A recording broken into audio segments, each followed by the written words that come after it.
shocking, I know. Stage 2, conquer the troll lifestyle. Stage 3, anger and bargain. Stage 4, watching the Golden Girls rerun. Stage 5, holding a vigil. Stage 6, adoring the gray like 6. Stage 7, acceptance and hope. Stage 8, chasing the dopamine cold. Save your strain, drown your guilt and shame. Void the unavoidable. Have a ball until your heart is full. Save your sorrow, do the thing tomorrow. Circumvent the albatross. Just act like you meant to get lost.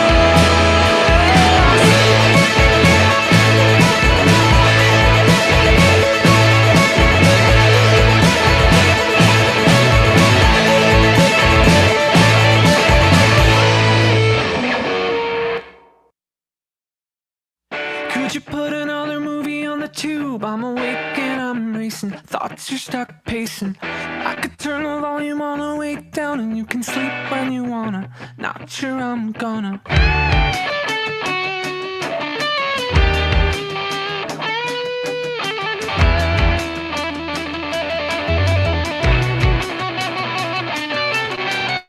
Just remember all the problems in the world, but how do I fix them? Can't we just nip?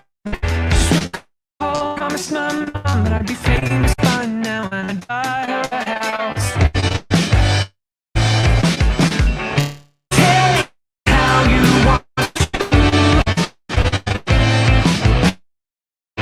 I'm a lost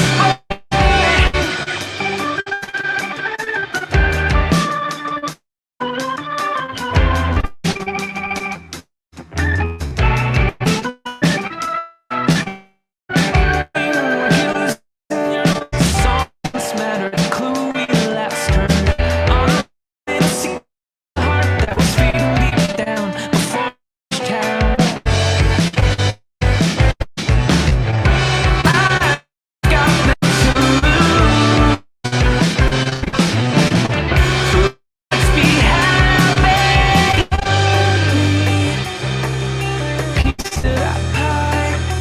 I feel like I might scream and I'm not sure why. Excuse you, this is what I'm used to. Distract me, good, let's pretend I pulled through. And if the part of you realizes, feels like worn out tilt-a-whirl. Maybe we fix the gears and redesign before oystering out of pearl. While we still can, let's go somewhere out of state this weekend. Use it before it's useless. A swell in our idle adventurousness. Breathe out, let's take this back. I ain't gone this way since I was a Cub Scout. Let's try to let go of what we can. I think if we turn left, there's a new road.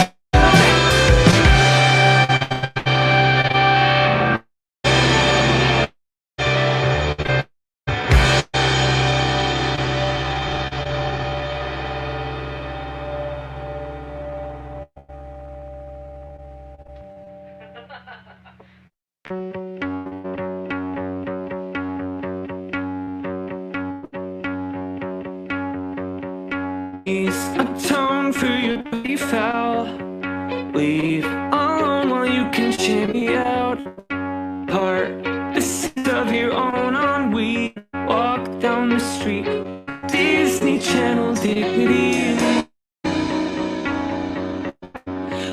kids on TV.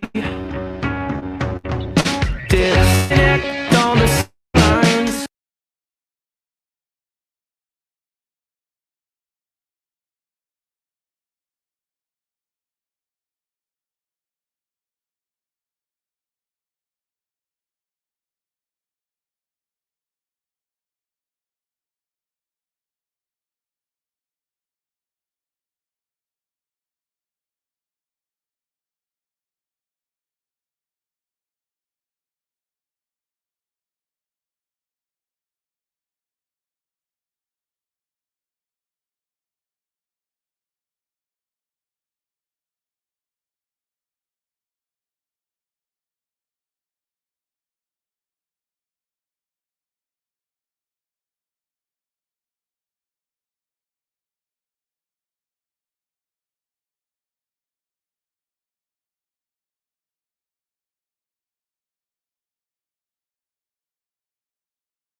Please tone for your party foul.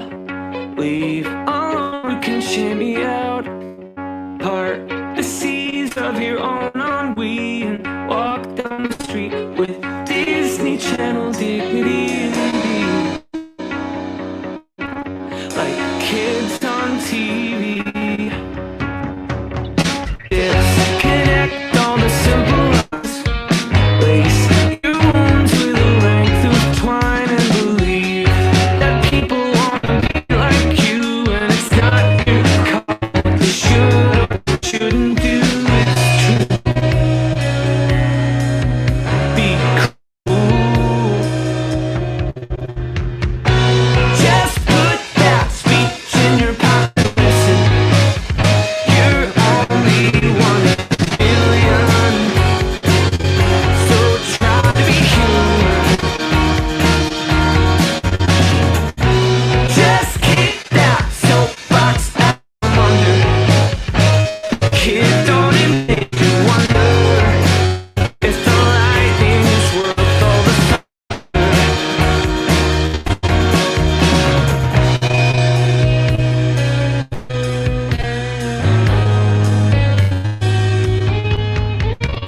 Years ago is a mantra now.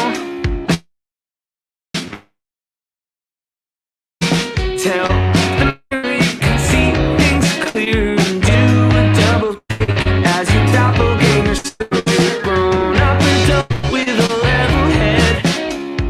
Clean your towels and you make your goodbye. Do you act like your youth is dead? The day will come when you wish you were this age instead.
Okay.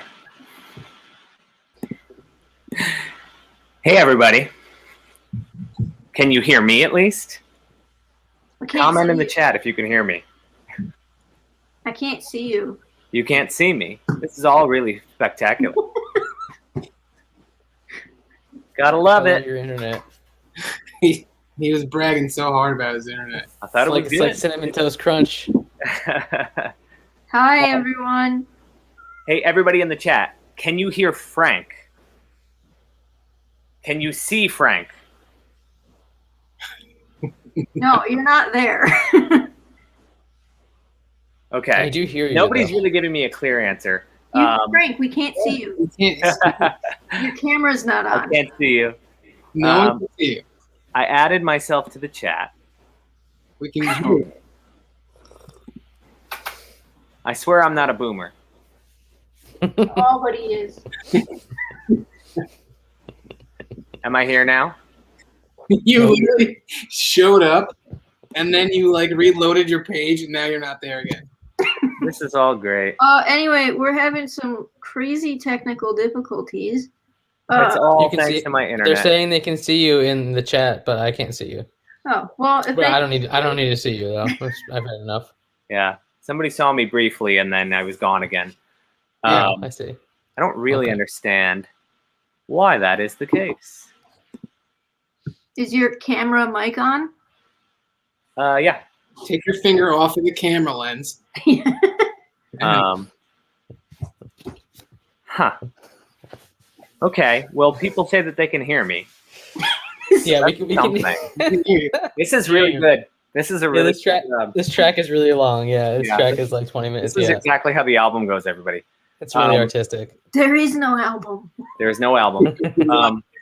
So for those of you that can hear me, what we're going to do is, yes, Sean, this is one of those people making sure you don't know the singer's identity. He's in witness protection, technically. I think what we're going to do is I'm going to share the private SoundCloud link with everybody to the album that we've been sharing with press people and whatnot. And that way you can still hear the album a night early. We're just unfortunately not going to be able to listen to it all together because my internet, I think, gets throttled when I'm trying to do something that's bandwidth heavy. I think my ISP is throttling my internet. Don't try to figure out the ins and outs of the internet right now, Frank. I want to, though. He's got like a textbook open, like an Yeah. IT textbook. The IT for dummies. He's like taking notes and He's shit. thinking through it.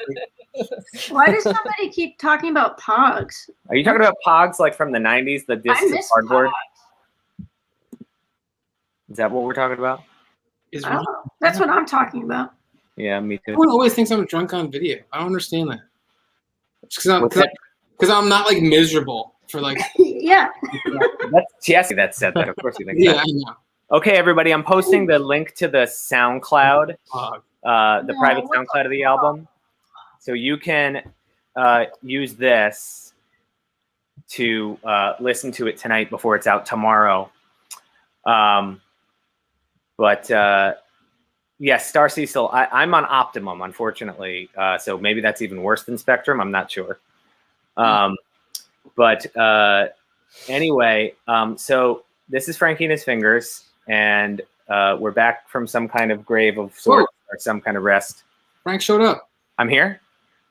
I don't see I him. don't see him. Oh, I see him. I showed up for Ryan. It's It sounds about right. confusing. But anyway, so yeah, this is our new album, Universal Hurt, and it's out tomorrow on Subfamily Records. And Peter sees me. And anyway, you can listen to it from that SoundCloud link there. Those of you who showed up to this, anybody just joining us, we just had some major internet issues on my part, and I, of course, am the host, and we did not have a contingency plan for an alternate host, which is really how you do a band. Like, that's how you plan things and look really professional. So if anybody wants any tips, just hit me up, and I will let you know. Did a really good job. Did that link work for everyone? Yeah, did anybody try to open that link and see if it led to anything for them?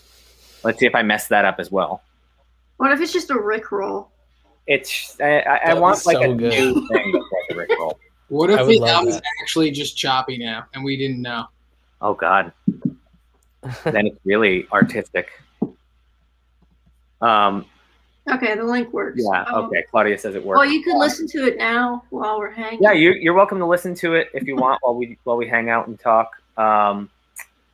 I can like play it from my computer into the speakers, but I feel like it'll sound like trash, so I'm probably gonna skip that.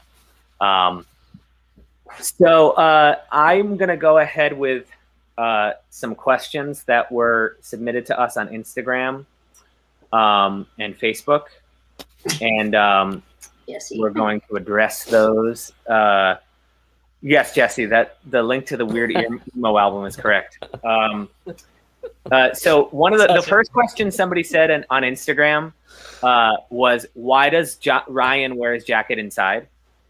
Let's So go. Ryan, I'll answer Johnny's question. Seeing how, because that's it. that's it? You just because? That's kind of the name of one of the songs. I asked you that day. I was like, you told me straight up that the jacket's never too much.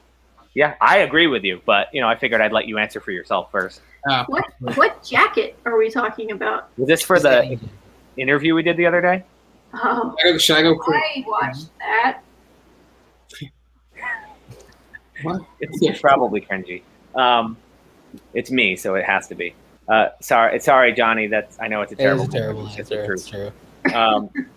The second question we got was from a very dear old friend of ours that dates back to Bennington College, where Sammy and I started this band in 2004. And that question was, are you ever going to name your songs something short and normal? My answer to that is short, yes. Normal, no. There are probably not short. probably not short. I mean, on this album, the first song is called "Celebrate." Yeah. That's kind of normal. I That gotta is kind say. of normal, but it does have an Pretty exclamation normal. point. So Ooh, edgy. yeah. There's also a song called "Power Pop Record," but it's like a ballad, so that's a little subversive. Wow. Really? But so that was the second question we got, and then we got really great questions from Tyler Gomo, who shared this on Facebook and in the event, and he asked us some cool things that I'm pulling up right now. Tyler asked, which song came together the quickest? Are we going by like from inception of any part of the idea to recording? I don't know. Probably Cake Heart, which is the 9th and second to last song on the album. I Yeah, feel we like did that as we were recording, right? yeah, I think I showed that riff to you because Sammy and I got together first and started working on just the general arrangements and like feel of the song like we used to in the old days. And I had sort of a riff or two there. And so that was like October of 2019, I think we started recording. And that came together really quickly.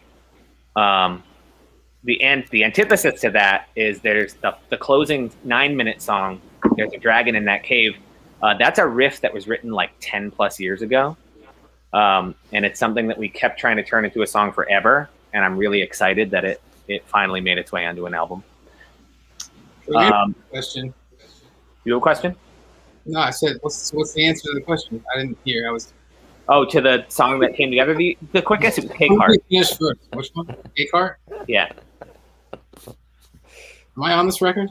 You are. Take it? No. You played a lot of stuff. You got it admitted. He also asked, was there a piece of gear, instrument pedal recording gear, that was an absolute game changer in the creation of this record? Did any of you have any new gear that you used on this? I know, Adam, you and I mostly used stuff that was at my house. I feel like Ryan, you did. Well, you got a piece of gear that changed like that. I mean, I had just bought this like $400 Epiphone, and that's the only guitar I used on it. But like, I wouldn't say that's like a game changer. It's just that No, that was a game changer. It was totally a game changer. Smaller frets really worked with mine.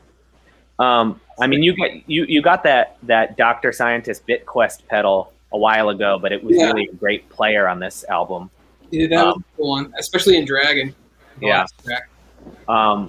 Sammy, did you get any gear that? No, I'm probably using the same snare and cymbals that I've had since Bennington, besides the ride. That's amazing. For me, I mean, I did a crazy thing and said I'm gonna record and mix this album. Yeah, that was a game changer. That was a game changer, and yeah, I had several pieces of gear that were massive to this whole process, and it was I would say the biggest one was a radial reamp box. That sounds really boring, but for the uninitiated or people who don't work with gear, it's something so that you can take a recorded track and send the signal out of your recording software and then run it through anything outside in like the room, guitar pedals, a guitar amp, anything you can plug it into, and then record that with a microphone. And it was really massive because we made so much of this album during the pandemic because Ryan was recording his parts at home direct in DI into Logic, into his DAW, and he was sending them to me, and they were these dry, lifeless, plasticky sounding parts when I turned the plugins off and stuff, and then I would send them back out, and I'd run them through fuzz pedals or drive pedals or compressors or whatever I could, and then out of my Ampeg and mostly out of Ryan's amp that was still here during that time, and mic it, and it would sound like he was in the room playing. So that was, I think, the most indispensable piece of gear during the making of this. The last question that Tyler asked, he said this one was hard, and I agree with him. How has the local scene landscape changed since the first run of Frankie and His Fingers, and what are the great and not so great things about being in a band in these times? One of you others take that. Well, the scene used to exist and now it doesn't, so there's that. It's definitely died down a little. Well, it used to be more of a communal scene where we would play shows in places wherever we could, in church basements and bars and restaurants, and but well, it's hard to think past last year, like this past year, so I don't even remember. Well, when did you guys split up in 2010, I think? 2011, something like that. Yeah, 2011. I mean, everything has become so much more just about streaming and stuff like that. Yeah. So you gotta stream and get popular there first before your online presence is way more important. And we'll hook high school. Yeah, we definitely. Yeah. All the high schools we played at. Goal, we played there as well. Last of Our Kind. I remember that show very vividly. Yeah, I mean, when we were first doing our thing, you could put a song on MySpace, and that was what we had to do. And so it was really easy to be inactive and lazy. And I was that part. I used to do everything back in the day. She was really the workhorse of the band who made all the gigs happen and all the things happen. So that has also changed. I've tried to be a little bit more proactive in what we do. As far as gigs, those are non-existent. So that remains to be seen. But we were just reminiscing about how we would play really crappy places like Trash Bar in Williamsburg, and I was probably thought it would be great, and then we got there and it was terrible. So hopefully nothing else like that again. 2 a.m. set times, though. Yeah. Glenn Knickerbocker, best known in the old scene as Not R, who was in the chat. He asked on Facebook, how apt is it for me to lose the stream completely during Sad to Let You Down like this? I don't know what that question means, but I'm going to say very apt. I think you know what it means. But he also asked, because I let you down. Oh my God. Frankie also asked, will he get to hear your signature roaring drum again? Yeah, and then Jesse was mean and said, "What the heck is a roaring strum?" Well, I don't know what it means either. I think I do. I remember Glenn commenting once on my guitar tone in the early days, which before we had Adam, which was really woofy because I was making up for the fact that there was no bass player on stage, and so that had a real kind of low rumble and roar to it. So I think maybe that's what he's talking about. I know what that means, Jesse. Not literally nobody. I'm somebody. I also really like this right here, which I'm going to put up on the screen from our old pal, Jonah, who says this. Oh, yeah. Which I think is very retro at this point, which makes me kind of sad. You just did like an internet thing. I did, and that worked, but nothing else did. I still can't see you, but Glenn says that right to left strum, where the treble strings go wow, and the bass strings go yeow, and swell afterward. I like it. Whatever it is. You guys know what that means? You can picture it. You can't picture that? I don't know. I don't really have much of an imagination, honestly. I'm picturing your old orange guitar. Yeah, yeah, the hollow body. Yeah. Okay. Let's open to some other questions. If anybody has any more, post them in the chat. We will answer them. Scrolling back, see others. I don't see again Jesse asking what a weird emo album is.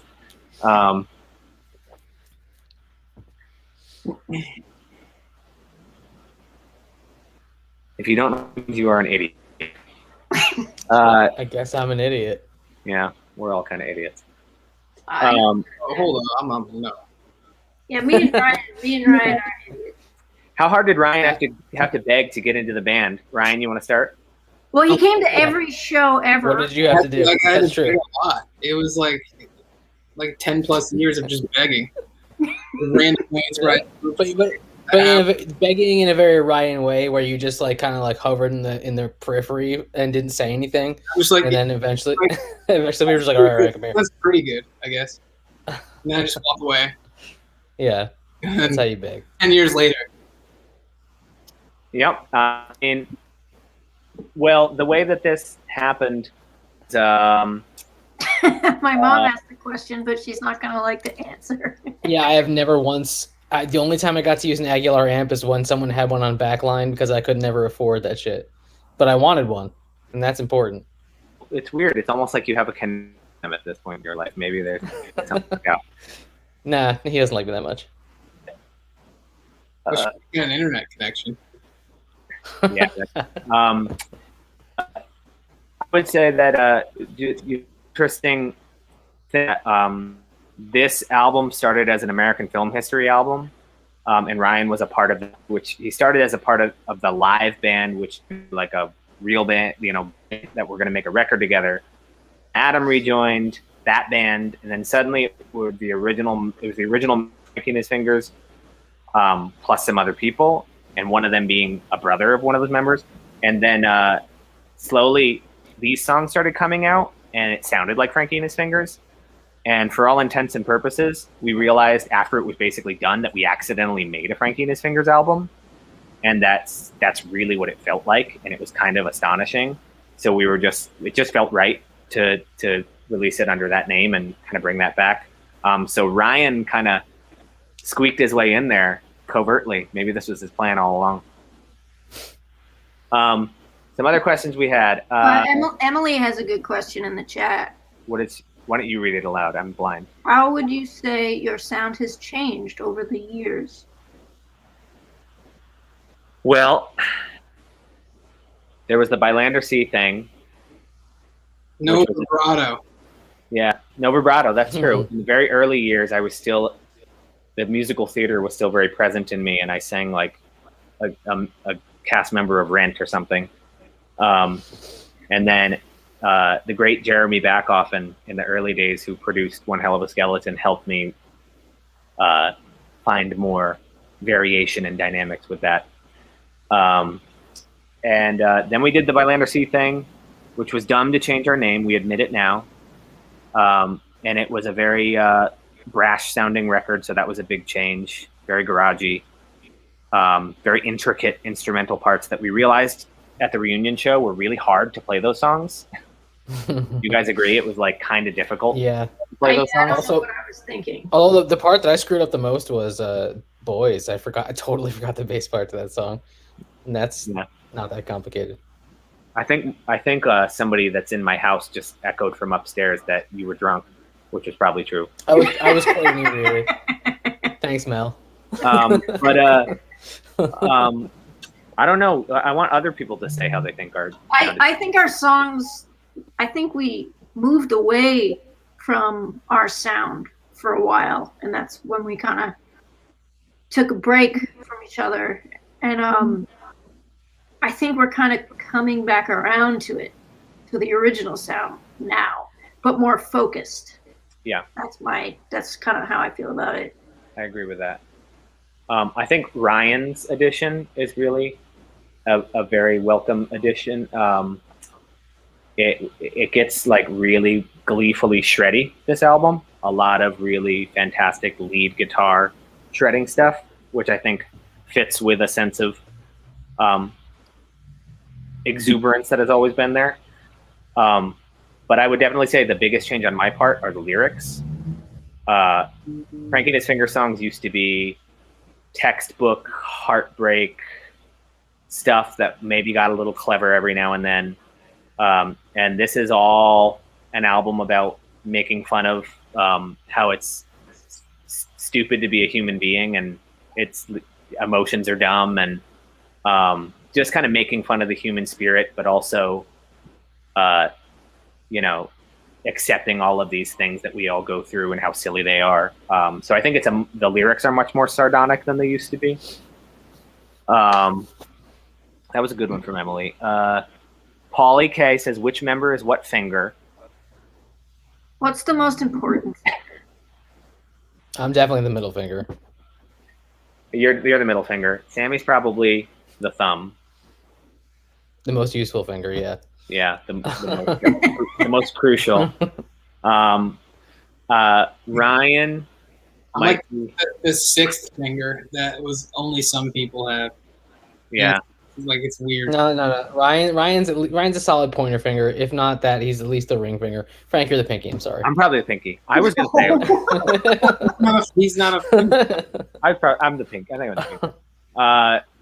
Paulie also says, do you have any gigs booked for the summer? We're working on it. We were trying to see how things were going to go.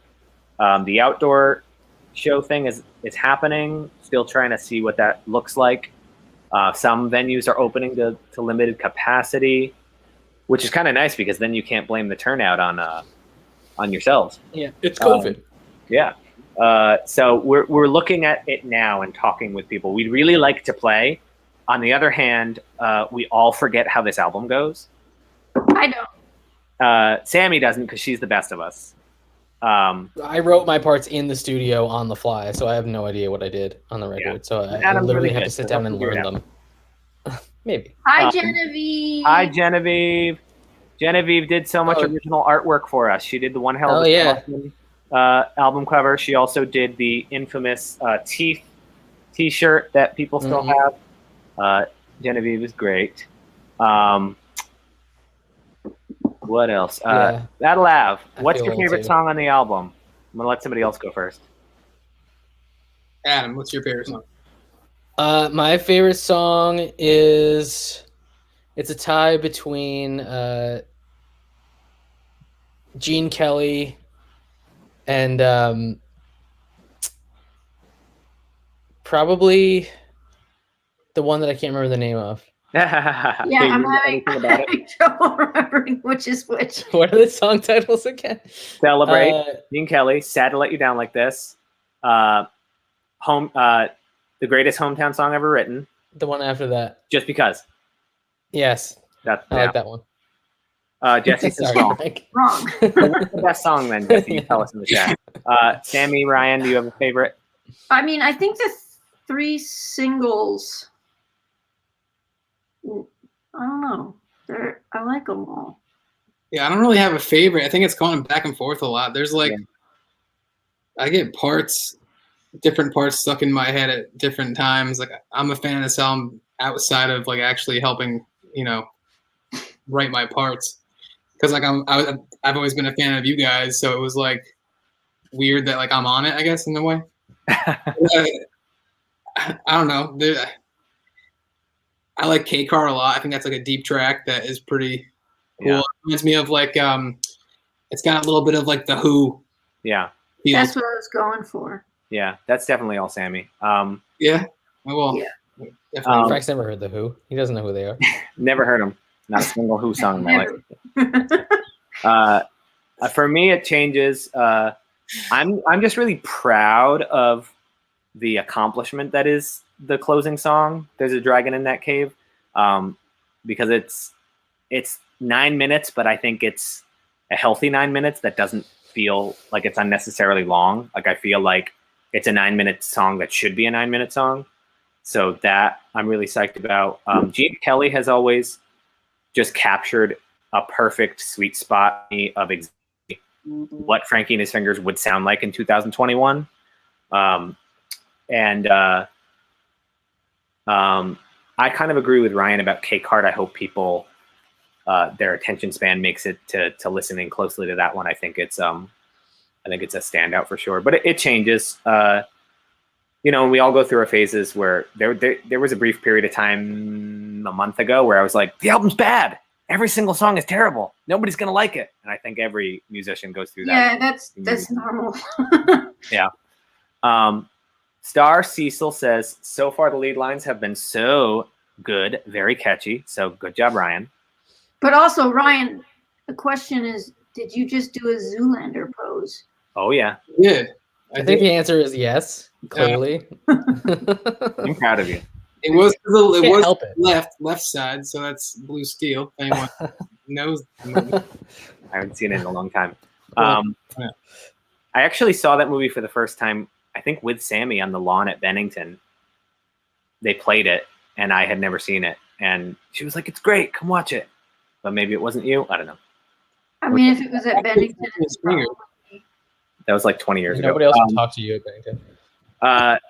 So Emily says, the classic and understandable, what came first, melody or lyrics? Different every time. Different every time my entire life. Sometimes a line pops into my head that I think, like literal words that I think it is great, and I end up writing an entire song around that. Sometimes guitar and chords and a riff comes first. Sometimes a melody for like a chorus comes first. It's different every single time for every song I'd ever written. I'm sure the other songwriters in the group, which is everybody, can agree that that's probably the case, that every single song has a different approach and starts from a different place. Yeah, definitely. P.S. Jesse said the best song on our album is Wood and Lead, which is a song about him from 2010. Not on this Isn't it album. about how he's kind of annoying, though? Yes, kind of. It's sort of not a super nice song. The first song about Jesse, Thank You, Mr. Vinkermichael, which, by the way, if anybody watched our lyric video for Sad to Let You Down Like This, the fake essay that got a C-, Jesse graded it because he's a teacher at the high school that we both work at and we both went to, and I also work here. He graded it, and in the MLA format, I put an Easter egg that said the teacher was Mr. Vinkermichael. And I thought I was so clever when I put that, and Jesse said he almost ripped up the paper and burned it. But yeah, that song was just a slew of inside jokes that made literally no sense and are some of the dumbest lyrics I've ever written in my life. And then Wood and Lead was sort of not a super nice song about Jesse. I won't get into it, but I was sort of telling him that I thought he was just as much of a showboat attention seeker as I was sort of the gist of that song. I don't know if I feel that way anymore. I think maybe I've come around. But Claudia, Oakwood Friends School. I'll say the name of the high school. Send your kids there if you have them. But Johnny says, I'll ask a serious question for once. have you drawn any inspiration from the format? It struck me the other day that I heard a little similarity there. Not the first time we've gotten that comparison. My really good friend Pat McGuire, who owns the Poughkeepsie Grind in Poughkeepsie, New York, great coffee shop. He, back in the day, was like, you remind me so much of the format. And our good friend Sean Adams, also, I think he first introduced me to the format back at Bennington. I don't not hear it. I definitely don't know. The album Dog Problems, great album. So I would say, I don't know about influence, but I would say I understand where that comes from. Jonah says, do you have a lyric that means the most to you on the album? Probably, and it's a bummer.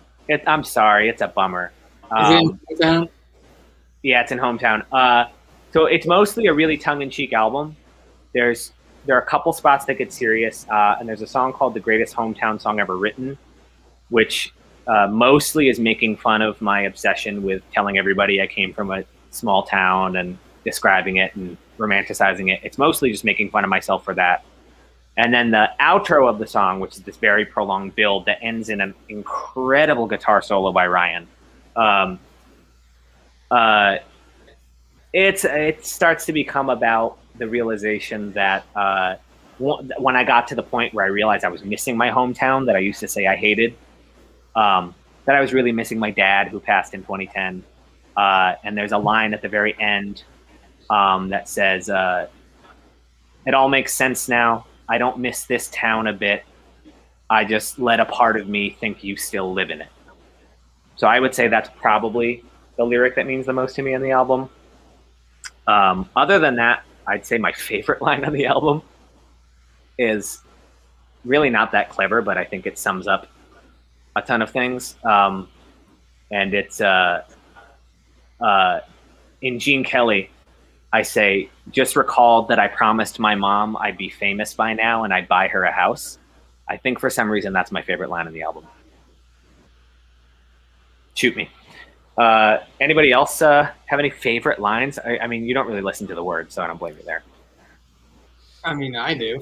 I know Adam doesn't. Yeah, it's just that was basically literate. Can I just say I'm loving the fact that this entire time you've just been a black void. I still a black void for you? no. I think yeah. other people can see it, but we can't for some reason in our house. It's very strange. This is a no Frank house. Yeah. All right. This What is else do we got? different. Okay. Other questions. Jesse sucks. The answer is yes. Factual. If you had a really bad start to a song that went, this is then, that was now, would you bother to work it up to anything, asking for a friend? The answer, Glenn, is yes. I would find a way to make that work. Or change the lyrics. Yeah, I like the idea, Glenn, of you sticking with it and making it as good as like stick it to that bad line and turn it into a bad song, a good song against the odds. That's what I say.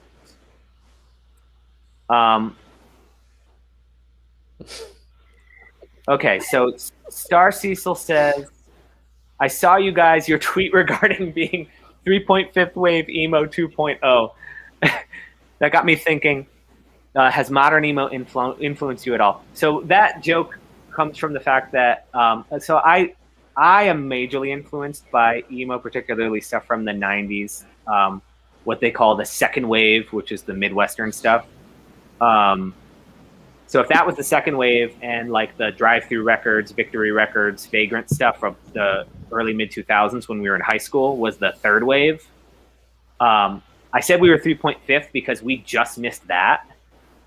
And I say 2.0 because we're back.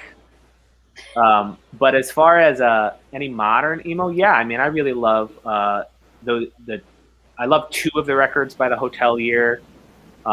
Those really had a major impact on me. I mean, I love a bunch of albums by old school emo bands that are still releasing music. The Appleseed Cast is still putting out great music. I like the most recent American football records. My guess is modern emo hasn't really influenced the others. It wasn't as big of a thing. Maybe a little bit for Ryan, a tiny bit for Adam. But I don't know if either of you are listening to any recent releases that would fall under that genre. I just pick up the guitar, and then, like, if something sounds cool, then I just like hope that it lands. I don't really listen to much of the modern like emo stuff. I guess I wouldn't be able to tell you a modern emo band. Yeah, I don't know what is considered emo. What bands would be like an influence? What would be like new emo? Like what? I mean, stuff from the fourth wave stuff. That was like, it was like the Hotelier and Dads and You Blew It, bands like that. Now there's like another mini revival, I think, but I don't understand it. It's all Gen Z stuff. I'm old. Then no. I mean, I know new bands. I just don't know what goes in what. Right. That's fair. Alex, I can't see these emojis you're describing. Elbow cough. Emojis. So Alex says, favorite episode of Perfect Strangers? Yes, the one where Balky is sick, without a doubt. I doubt any of the rest of you have watched Perfect Strangers in 30 years, but nope. I have, and I love that theme song. I don't even know what it is. It's a sitcom from the 80s. Nope. I know nothing. Cassie says, I still think Cake Heart should have been a single, my favorite song.